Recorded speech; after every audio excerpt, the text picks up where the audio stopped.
Hello বন্ধুরা, কেমন আছো তোমরা সবাই? আশা করছি তোমরা সবাই খুব ভালো আছো আর আমিও ভীষণ ভালো আছি। আজকে তোমাদের সাথে পাবদা মাছের একটা রেসিপি শেয়ার করব, যেটা অসাধারণ খেতে হয়। এটার টেস্ট তোমরা যদি বাড়িতে বানিয়ে না খাও সত্যিই তোমরা বুঝতে পারবে না। তাই আমার রিকোয়েস্ট, অবশ্যই তোমরা এই রেসিপিটা অবশ্যই অবশ্যই অবশ্যই বাড়িতে ট্রাই করো আর আমাকে কমেন্টে জানিও কেমন হয়েছে তোমাদের রেসিপি। তো চলো, পাবদা মাছগুলোকে প্রথমেই আমি নিয়ে নিয়েছি, ভালো মতো করে ধুয়ে নিয়েছি। তো এবার মাছটাকে ম্যারিনেশন করতে হবে।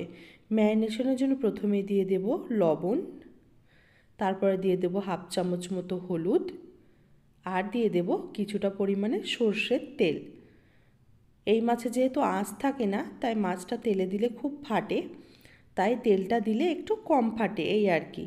আর ম্যারিনেশনটাও ভালো হয় তেল দিলে। তো আমি ম্যারিনেশন করে এটাকে আধ ঘন্টার জন্য রেখেছিলাম। তবে চলো, আধ ঘন্টা পর মাছগুলোকে ভেজে নেওয়া যাক। আমি এখানে একটা কড়াই বসিয়ে দিয়েছি, কড়াইটা বেশ গরমও হয়ে গেছে। এবার দিয়ে দেব তেল মাছগুলোকে ভাজার জন্য।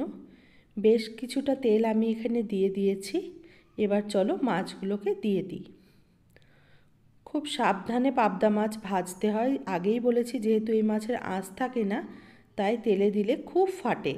তাই আমি এইভাবে একটা ঢাকনার সাহায্যে, তেলটা যাতে না ছিটকোয় বেশি, সেই জন্য আমি এইভাবে অর্ধেক করে ঢেকে দিয়েছি।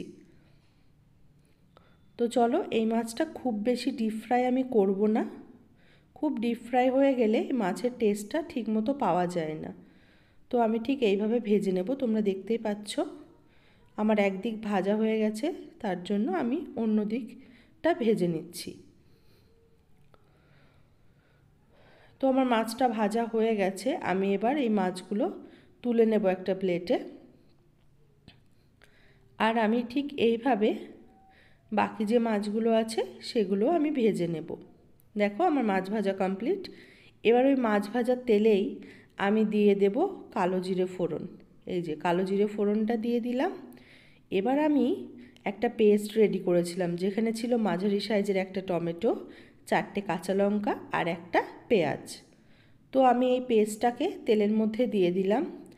তেলের মধ্যে ভালো মতো করে নাড়াচাড়া করতে হবে যতক্ষণ পর্যন্ত টমেটো আর পেঁয়াজের কাঁচা গন্ধটা না চলে যায়। ভালো মতো করে নাড়াচাড়া করতে হবে পেঁয়াজ আর টমেটোর কাঁচা গন্ধটা না যাওয়া পর্যন্ত। তো আমার মনে হচ্ছে পেঁয়াজ আর কাঁচা লঙ্কার গন্ধটা প্রায় চলে গেছে। তো এবার আমি এখানে দিয়ে দিলাম আদা রসুনের পেস্ট, এটারও কাঁচা গন্ধ থাকে। তো এটাকেও ভালো মতো করে নাড়াচাড়া করে নিতে হবে যতক্ষণ পর্যন্ত এটা ফ্রাই না হয়ে তেল ছেড়ে দিচ্ছে। তোমরা দেখতেই পাচ্ছ, এই দেখো তেল ছেড়ে গেছে খুব সুন্দর মশলাটা থেকে, আর সুন্দর একটা স্মেলও বেরিয়েছে। এবার আমি এখানে দিয়ে দেব হাফ চামচ মতো হলুদের গুঁড়ো। দেখো হলুদের গুঁড়োটা দিয়ে দিলাম আমি। তারপরে দিয়ে দেব লবণ। লবণটা মাথায় রেখে দিতে হবে, যেহেতু মাছ ভাজার সময় আমি লবণ দিয়েছিলাম।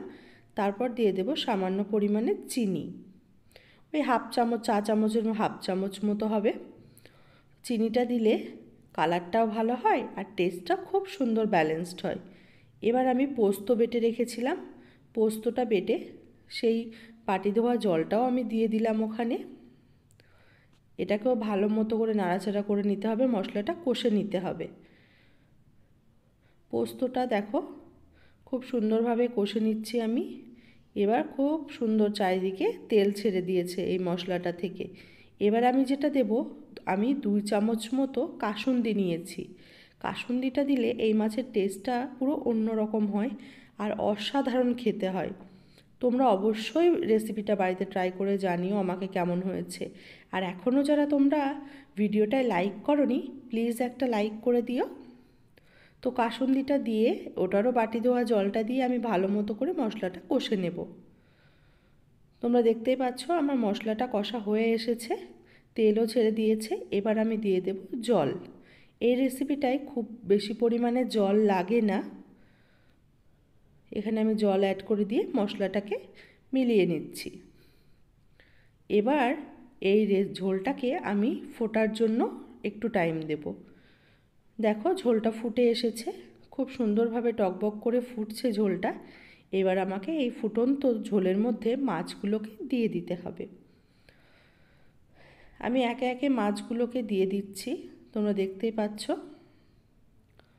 একেবারে মাছটা ঢেলে দিতে গেলে ঝোলটা ছিটকে যাওয়ার সম্ভাবনা থাকে, তাই আমি একটা একটা করে মাছগুলো দিয়ে দিলাম।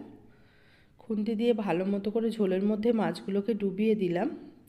আর দিয়ে দিলাম কয়েকটা চেরা কাঁচা লঙ্কা, 4-5টা মতো চেরা কাঁচা লঙ্কা দিয়ে দিয়েছি। তোমরা যদি ঝাল খেতে ভালোবাসো তো আর একটু বেশি লঙ্কা দিতে পারো। 15 মিনিট আমি ঢাকা দিয়ে রেখেছিলাম লো ফ্লেমে। আমার 15 মিনিট পর আমি দিয়ে দেব ধনেপাতা কুচি।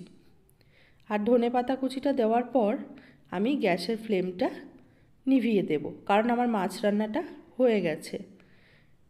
গ্যাসের ফ্লেমটা নিভিয়ে দেওয়ার পর আমি দিয়ে দেব, যেহেতু এখানে পোস্ত আর সর্ষে বাটা দেওয়া আছে, কাসুন্দি দেওয়া আছে, তো আমি এখানে সর্ষের তেল আমি কিছুটা দিয়ে দিলাম। দেখতে কত সুন্দর হয়েছে না? আর খেতে অসাধারণ হয়েছিল, অসাধারণ। এই যে দেখো আমার রান্না পুরো রেডি। এবার একটা সার্ভিং বোলের মধ্যে নিলেই কমপ্লিট। তোমরা এখনও যারা ভিডিওটাতে লাইক করোনি প্লিজ লাইক করে দিও আর সাবস্ক্রাইব করে আমার ছোট্ট চ্যানেলটির পাশে থেকো। আজ আসি, অন্যদিন আবার দেখা হবে।